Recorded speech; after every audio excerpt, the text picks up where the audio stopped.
सर्वसामान्यांच्या हक्काचा आवाज जागर जनस्थान।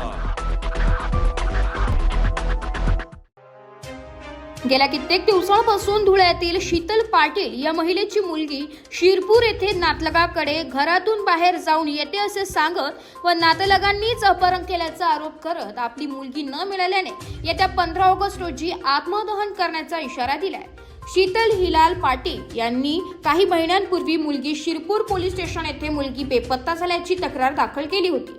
मुलगी नातलगाच्या घरून बेपत्ता झाल्याचं समजल्याने त्यांनी अनेकदा आमदार, पोलीस अधीक्षक, पोलीस महानिरीक्षक यांच्या भेटी घेतल्या, परंतु कुठलाच प्रतिसाद न मिळाल्याने त्या हतबल झाल्या असून अखेर त्याने पत्रकार परिषद घेऊन आपली कैफियत मांडली। माझ्या मुलीचे वय 17 वर्ष असून ती घरातून नातेवाईकांकडे गेली त्यावेळेस कुठल्याही प्रकारचे कागदपत्रे अथवा कपडे घेऊन गेली नाहीये आणि त्या ठिकाणाहूनच ती बेपत्ता झाली असून माझ्या नातेवाईकांनी तिचं अपहरण केलं असल्याचा गंभीर आरोप मुलीच्या आईने केला।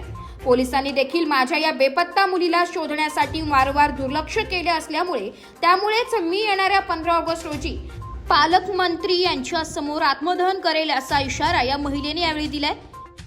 माझी इच्छा अशी जे माझी मुलगी त्यांनी परत द्यावी।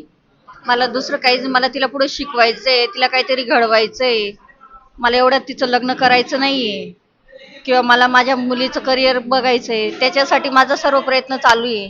ती नाबालिक आहे, तिला अजून एवढं काय समजतं, ती काय एवढी मोठी पण नाही, ती आता 15 ऑगस्टला 18 वर्षाची होईल, त्याच्यामुळे तिला काहीच समजत नाही ना एवढं अजून। त्याच्यामुळे फक्त त्यांनी माझी मुलगी जशी घेऊन गेली तशी परत द्यावी, मला माझी एवढीच मागणी आहे, दुसरं काहीच नाही म्हणणं आहे माझं। कलेक्टर मॅडमकडे गेली, परत SP साहेबांकडे गेली, आमदार साहेबांकडे गेली, ग्रामीणच्या आमदारकडे, धुळे शहरातल्या आमदारांकडे गेली,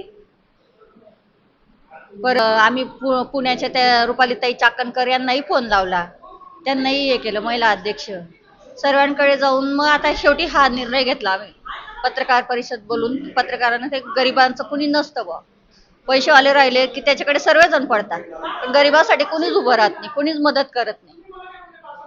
जर नाही मागण्या झाल्या, जर आम्ही 15 ऑगस्टला आत्मदहन करणार आहोत, जर नाही पोलिसांनी सर्व यांनी नाही साथ दिली तर शेवटी आमचा हा एक निर्णय पालकमंत्र्यांसमोर।